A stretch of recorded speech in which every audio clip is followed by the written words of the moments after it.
做蛋糕嗰複雜咧，可以試下整呢個牛奶鬆餅，口感超級鬆軟又好味。重點係自己整真材實料，零添加，俾小朋友做早餐或者零食咧都好放心。好鬆軟啊！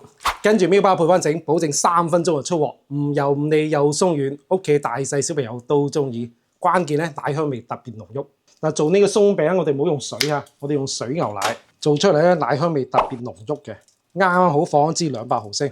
呢個食甘蔗長大嘅水牛奶咧，自帶清甜，奶香味特別濃郁，而且有營養好多。跟住再打2個老豆生嘅蛋，牛奶加雞蛋唔單止有營養，而且食起身特別鬆軟嘅。跟住再加3克嘅酵母，加酵母咧發一大，而且容易消化好多嘅。水牛奶夠甜啦，糖就唔使放太多啦。呢度係20克糖，師母急住放麵粉，將雞蛋同牛奶咧充分咁攪拌均勻。跟住再攞200克麵粉，低筋高筋都冇所謂嘅，充分將佢攪拌均勻。因為各種麵粉嘅受水性唔同，同埋雞蛋大細唔同咧，所以你覺得乾咧，可以再加啲牛奶得嘅。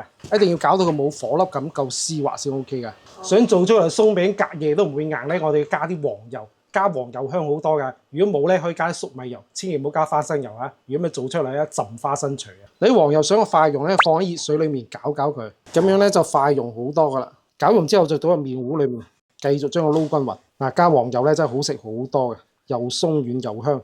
撈佢之後吸個蓋，等佢慢慢發酵。依家天氣咁熱咧，常溫發酵2-3個鐘，等佢發酵到有2倍大咧就 OK 啦。如果你烤箱有發酵功能咧，都可以放喺烤箱。如果冇咧，想快咧，可以放喺温水裡面浸都得嘅。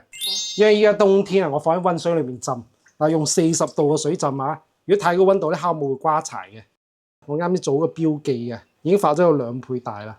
噔噔噔，得就得，唔得就翻順得。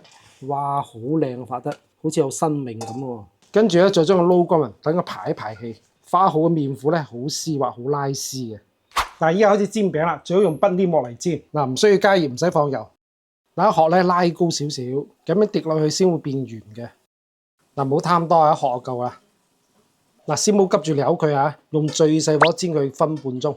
嗱，煎第2、第3塊咧，個鑊已經夠熱啦，1分鐘就 OK 喎。煎到嗰啲氣泡爆出嚟咧，再翻另外一面。嗱，夠鐘啦，依家可以反啦。哇，好靚好金黃啊！嗱，另外一邊咧都再烘佢分零鐘，咁樣煎出嚟餅真係好鬆軟嘅，點啊，好有彈性，就係咁簡單就搞掂啦。2個雞蛋1盒牛奶已經煎到咁多啊，偷食咗4-5個已經。